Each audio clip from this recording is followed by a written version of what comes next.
Meskipun SAR punya kemampuan yang menakjubkan dalam menarik semua hal yang kita inginkan, tapi kita perlu berhati-hati. Karena kalau kita memasukkan kata kunci atau password yang keliru, SAR bisa bekerja melawan kita. Halo, saya Nadia Ardiwinata. Semoga Anda dalam kondisi sehat walafiat dan terus antusias dalam mengembangkan diri.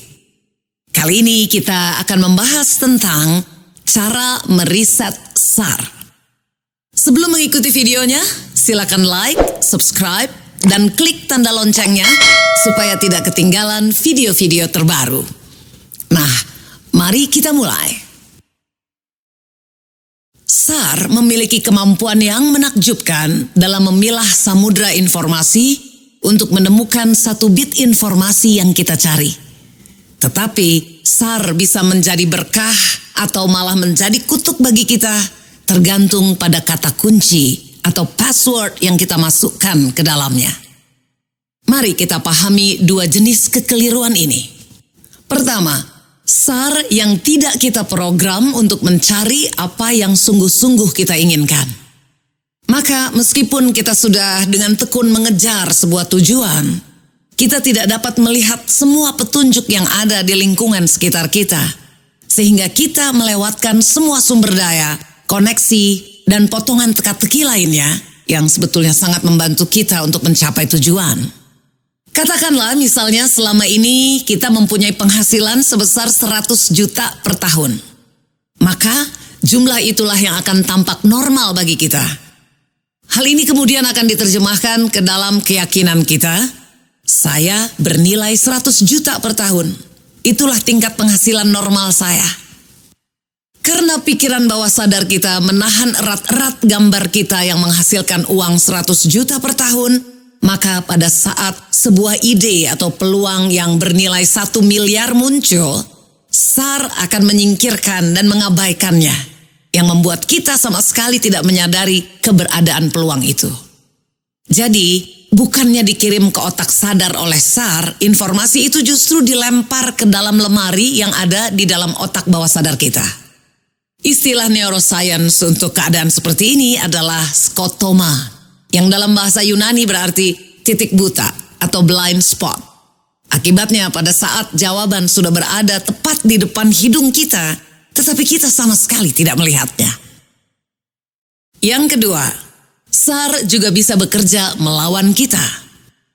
Jika secara tanpa sadar kita memprogramnya untuk hal-hal yang tidak kita inginkan, maka hal-hal yang tidak kita inginkan itulah yang akan selalu kita temukan. Inilah sebabnya mengapa banyak orang yang sepertinya terus-menerus membuat kesalahan yang sama sepanjang hidupnya.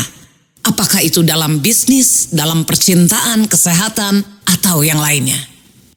Maka apa jadinya kalau law of attraction yang bekerja dan digerakkan oleh SAR untuk menarik hal-hal yang kita inginkan dalam kasus ini, SAR justru melawan dan mengabaikan semua kebaikan yang kita harapkan.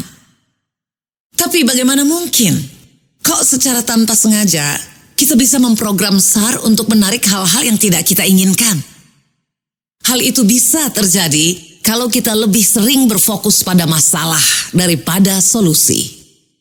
Kalau kita lebih suka berfokus pada hal-hal yang tidak kita inginkan, seperti kekhawatiran, ketakutan, dan semacamnya, atau pada hal-hal yang menyusahkan, menyulitkan, atau mengecewakan, maka secara tanpa sadar, kita memasukkan masalah sebagai kata kunci atau password yang akan terus dicari oleh sistem aktivasi retikuler atau SAR. Dan sebagai mesin pencari yang baik, masalah-masalah itulah yang akan dicari dan ditemukan oleh SAR untuk kita. Jangan lupa otak kita sangat baik dalam melakukan tugasnya. Sehingga jika secara tidak sengaja kita memintanya untuk mencari masalah, patah hati atau kekecewaan, maka SAR dijamin pasti akan menemukannya setiap saat.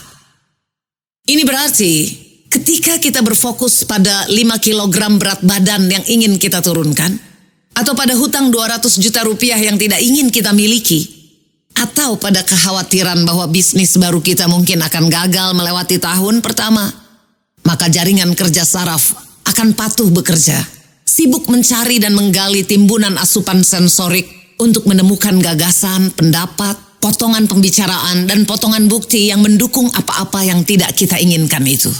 Karena secara tanpa sadar, kita memintanya untuk melakukan itu. Sebagai contoh, misalnya kita sedang berada dalam sebuah hubungan yang baru. Lalu karena semua yang telah kita saksikan selama kita dibesarkan telah membentuk keyakinan kita bahwa hubungan yang awalnya tampak bahagia secara cepat atau lambat akan berakhir secara menyakitkan. Maka, meskipun kita sangat menyintai orang itu, meski kita dan dia juga merasa sama-sama bahagia, tapi diam-diam kita jadi merasa khawatir bahwa relasi ini tidak akan langgeng.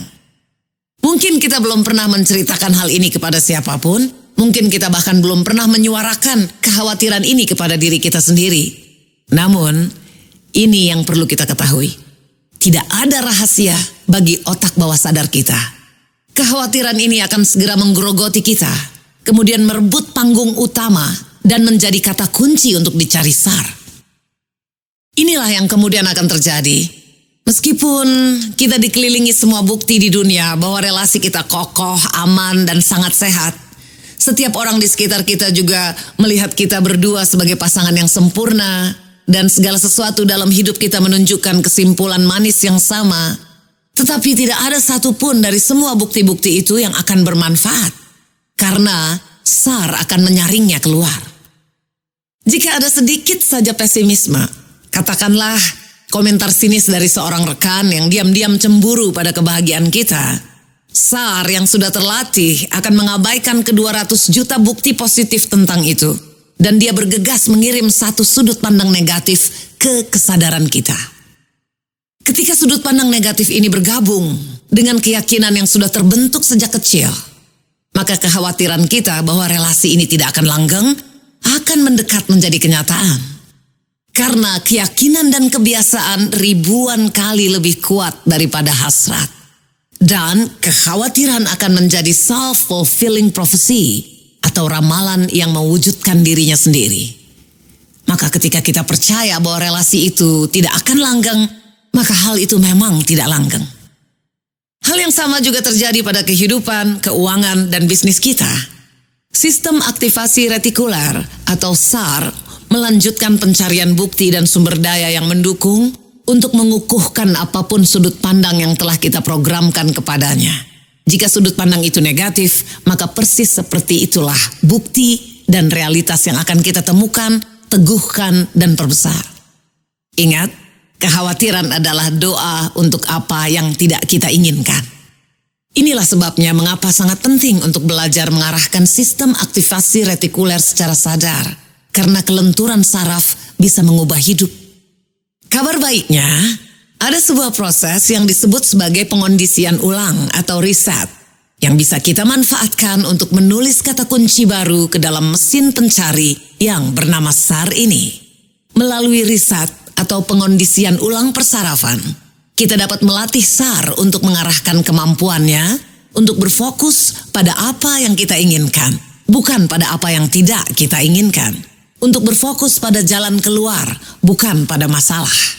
Dengan begitu, SAR dapat mencari kegembiraan, kepenuhan, dan kepuasan yang ditimbulkan oleh tercapainya tujuan.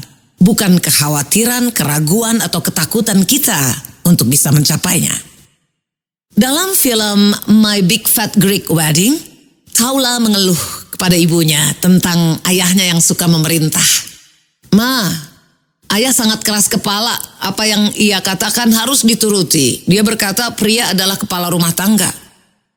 Ibunya memandang Taula mengangguk dengan bijak dan dengan suara penuh rahasia dia menjawab, "Biar ku katakan kepadamu sesuatu, Taula. Dia adalah kepala, tetapi aku lehernya. Aku bisa memalingkannya kemanapun yang aku mau." Begitu juga dengan riset atau pengondisian ulang persarafan yang sederhana. Kita bisa menjadi leher yang dapat memalingkan SAR dan mengarahkannya ke arah yang kita inginkan. Caranya, 1, biasakan berfokus pada solusi, bukan pada masalah.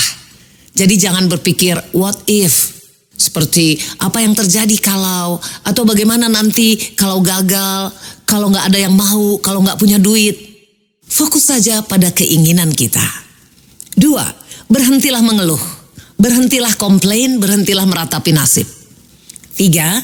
Jangan berputus asa, karena keajaiban akan selalu terjadi. Tetaplah berpikir positif dan terus mencoba.